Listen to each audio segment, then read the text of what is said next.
El corazón delator, de Edgar Allan Poe. Es cierto, siempre he sido nervioso, muy nervioso, terriblemente nervioso. Pero ¿por qué afirman ustedes que estoy loco?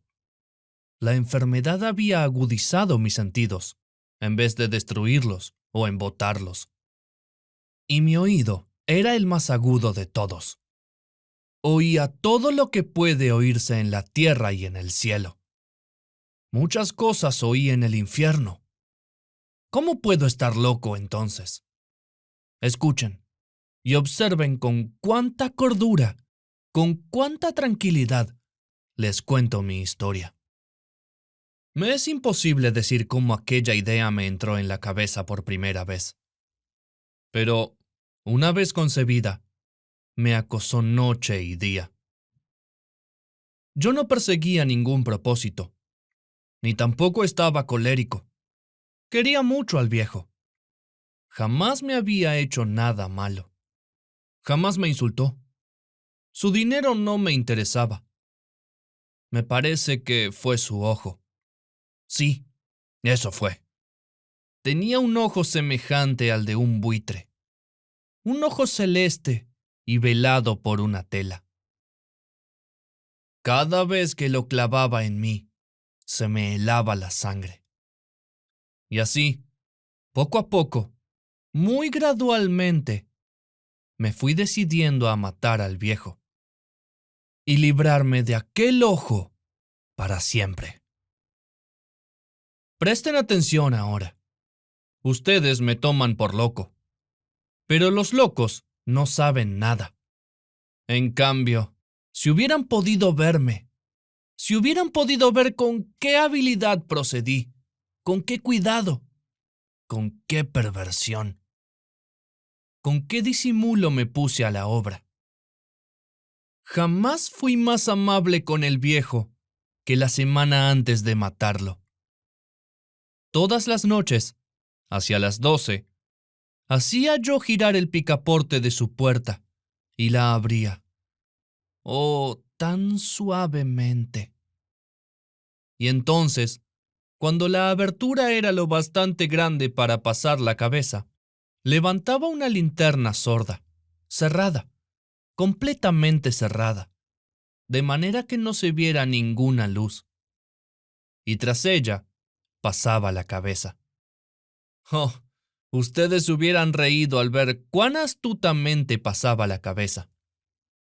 La movía lentamente, muy, muy lentamente, a fin de no perturbar el sueño del viejo. Me llevaba una hora entera introducir completamente la cabeza por la abertura de la puerta, hasta verlo tendido en su cama. ¿Eh? ¿Es que un loco hubiera sido tan prudente como yo? Y entonces, cuando tenía la cabeza completamente dentro del cuarto, abría la linterna cautelosamente. Oh, tan cautelosamente. Sí, cautelosamente iba abriendo la linterna, pues crujían las bisagras. La iba abriendo lo suficiente para que un solo rayo de luz cayera sobre el ojo de buitre. Y esto lo hice durante 7 largas noches, cada noche a las 12. Pero siempre encontré el ojo cerrado, y por eso me era imposible cumplir mi obra. Porque no era el viejo quien me irritaba, sino el mal de ojo. Y por la mañana, apenas iniciado el día, entraba sin miedo en su habitación y le hablaba resueltamente, llamándolo por su nombre con voz cordial y preguntándole cómo había pasado la noche. Ya ven ustedes, que tendría que haber sido un viejo muy astuto para sospechar que todas las noches, justamente a las 12, iba yo a mirarlo mientras dormía. Al llegar la 8ª noche, procedí con mayor cautela que de costumbre al abrir la puerta. El minutero de un reloj se mueve con más rapidez de lo que se movía mi mano. Jamás, Antes de aquella noche, había sentido el alcance de mis facultades, de mi sagacidad. Apenas lograba contener mi impresión de triunfo. Pensar que estaba ahí, abriendo poco a poco la puerta, y que él ni siquiera soñaba con mis secretas intenciones o pensamientos. Me reí entre dientes ante esta idea, y quizás me oyó, porque lo sentí moverse repentinamente en la cama, como si se sobresaltara. Ustedes pensarán que me eché hacia atrás, pero no.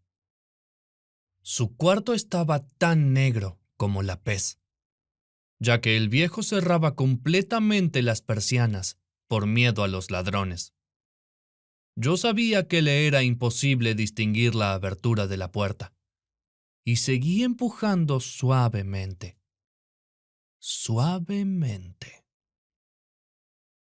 Había ya pasado la cabeza, y me disponía a abrir la linterna, cuando mi pulgar resbaló en el cierre metálico, y el viejo se enderezó en el lecho gritando: «¿Quién está ahí?».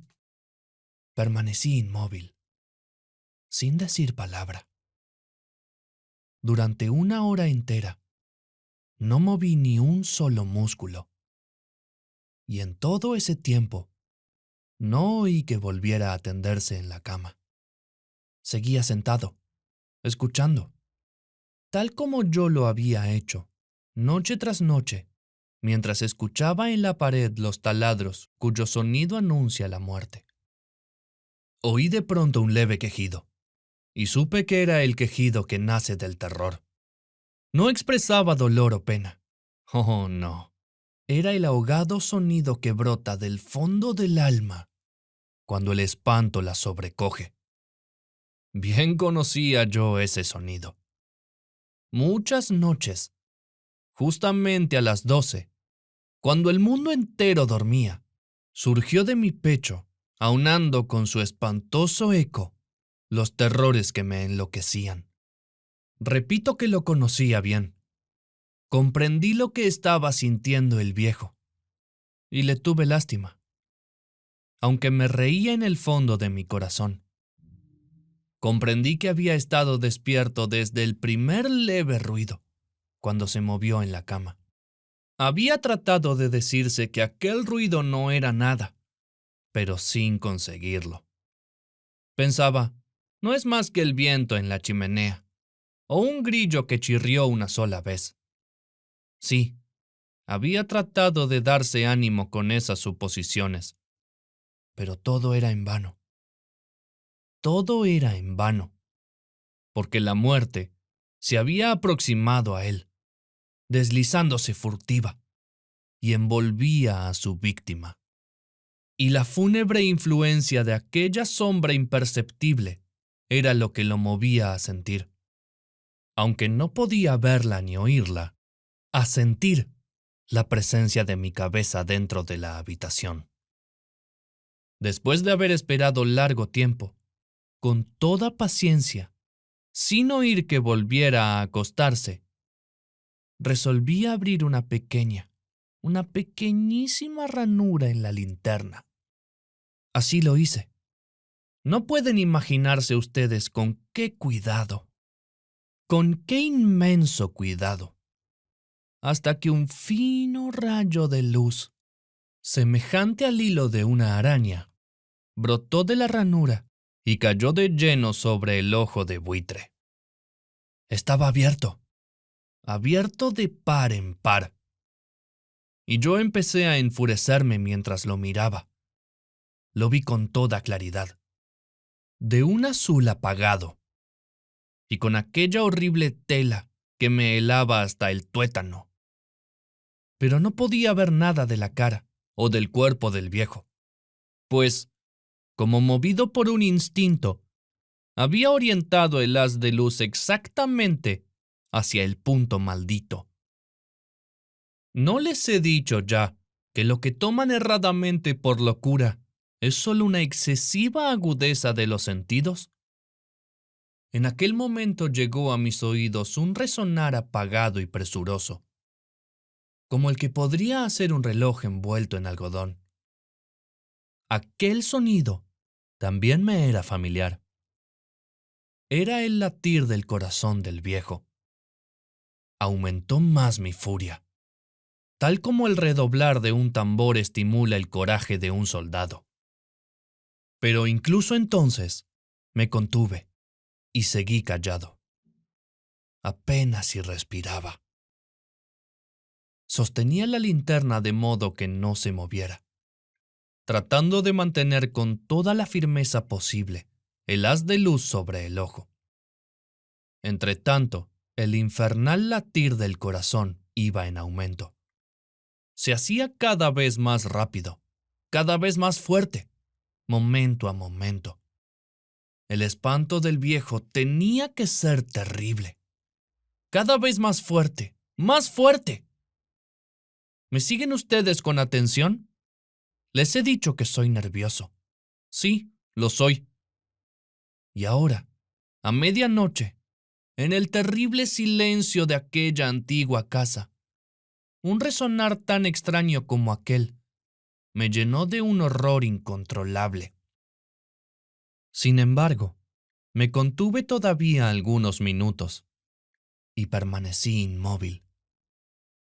Pero el latido crecía cada vez más fuerte, más fuerte.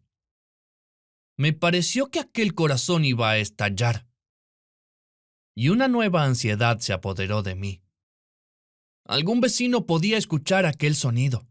La hora del viejo había sonado. Lanzando un alarido, abrí del todo la linterna y me precipité en la habitación. El viejo clamó una vez. Nada más que una vez. Me bastó un segundo para arrojarlo al suelo y echarle encima el pesado colchón. Sonreía alegremente al ver lo fácil que me había resultado todo. Pero durante varios minutos, el corazón siguió latiendo con un sonido ahogado. Claro que no me preocupaba, pues nadie podía escucharlo a través de las paredes. Cesó por fin de latir. El viejo había muerto. Levanté el colchón y examiné el cadáver. Sí, estaba muerto, completamente muerto. Apoyé la mano sobre el corazón y la mantuve así largo tiempo. No se sentía el menor latido. El viejo estaba bien muerto. Su ojo no volvería a molestarme. Si ustedes continúan tomándome por loco, dejarán de hacerlo cuando les describa las astutas precauciones que adopté para esconder el cadáver. La noche avanzaba, mientras yo cumplía mi trabajo con rapidez, pero en silencio. Ante todo descuarticé el cadáver. Le corté la cabeza, brazos y piernas. Levanté luego 3 planchas del piso de la habitación y escondí los restos en el hueco. Volví a colocar los tablones con tanta habilidad que ningún ojo humano, ni siquiera el suyo, hubiera podido advertir la menor diferencia. No había nada que lavar, ninguna mancha, ningún rastro de sangre. Yo era demasiado precavido para eso.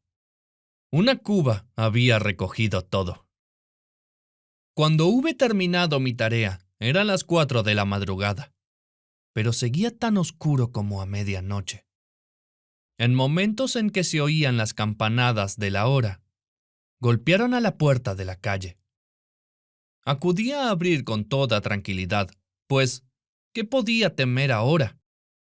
Hallé a 3 caballeros, que se presentaron muy civilmente como oficiales de policía. Durante la noche, un vecino había escuchado un alarido, por lo cual se sospechaba la posibilidad de algún atentado. Al recibir este informe en el puesto de policía, habían comisionado a los 3 agentes para que registraran el lugar. Sonreí, pues, ¿qué tenía que temer? Di la bienvenida a los oficiales y les expliqué que yo había lanzado aquel grito durante una pesadilla. Les hice saber que el viejo se había ausentado a la campaña. Llevé a los visitantes a recorrer la casa y los invité a que revisaran bien. Finalmente, acabé conduciéndolos a la habitación del muerto. Les mostré sus caudales intactos y cómo cada cosa se hallaba en su lugar. En el entusiasmo de mis confidencias, traje sillas a la habitación y pedí a los 3 caballeros que descansaran allí de su fatiga, mientras yo mismo, con la audacia de mi perfecto triunfo, colocaba mi silla en el exacto punto bajo el cual reposaba el cadáver de mi víctima. Los oficiales se sentían satisfechos. Mis modales los habían convencido. Por mi parte, me hallaba perfectamente cómodo. Sentáronse y hablaron de cosas comunes, mientras yo les contaba con animación. Mas, al cabo de un rato, empecé a notar que me ponía pálido y decía que se marcharan. Me dolía la cabeza y creía percibir un zumbido en los oídos. Pero los policías continuaban sentados y charlando. El zumbido se hizo más intenso. Seguía resonando y era cada vez más intenso. Hablé en voz muy alta para librarme de esa sensación, pero continuaba lo mismo y se iba haciendo cada vez más clara. Hasta que, al fin, me di cuenta de que aquel sonido no se producía dentro de mis oídos. Sin duda, debí de ponerme muy pálido, pero seguí hablando con creciente soltura y levantando mucho la voz. Pero el sonido aumentaba. ¿Y qué podía hacer yo? Era un resonar apagado y presuroso. Un sonido como el que podía hacer un reloj envuelto en algodón. Yo jadeaba, tratando de recobrar el aliento. Y sin embargo, los policías no habían oído nada. Hablé con mayor rapidez, con vehemencia, pero el sonido crecía continuamente. Me puse en pie y discutí sobre insignificancias en voz muy alta y con violentas gesticulaciones. Pero el sonido crecía continuamente. ¿Por qué no se iban? Anduve de un lado a otro, a grandes pasos, como si las observaciones de aquellos hombres me enfurecieran. Pero el sonido crecía continuamente. ¡Oh, Dios! ¿Qué podía hacer yo? Lancé espumarajos de rabia, maldije, juré. Balanceando la silla sobre la cual me había sentado, raspé con ellas las tablas del piso. Pero el sonido sobrepujaba a todos los otros y crecía sin cesar. Más alto, más alto, más alto. Y entre tanto, los hombres seguían charlando plácidamente y sonriendo. ¿Era posible que no oyeran? ¡Santo Dios! No, no. Claro que oían y que sospechaban. Sabían. Y se estaban burlando de mi horror. Sí, así lo pensé y así lo pienso hoy. Pero cualquier cosa era preferible a aquella agonía. Cualquier cosa sería más tolerable que aquel escarnio. No podía soportar más tiempo sus sonrisas hipócritas. Sentí que tenía que gritar o morir. Y entonces, otra vez, escuchen, más fuerte, más fuerte, más fuerte, más fuerte. Basta ya de fingir, malvados, aullé. Confieso que lo maté. Levanten esos tablones. Ahí, ahí, donde está latiendo su horrible corazón.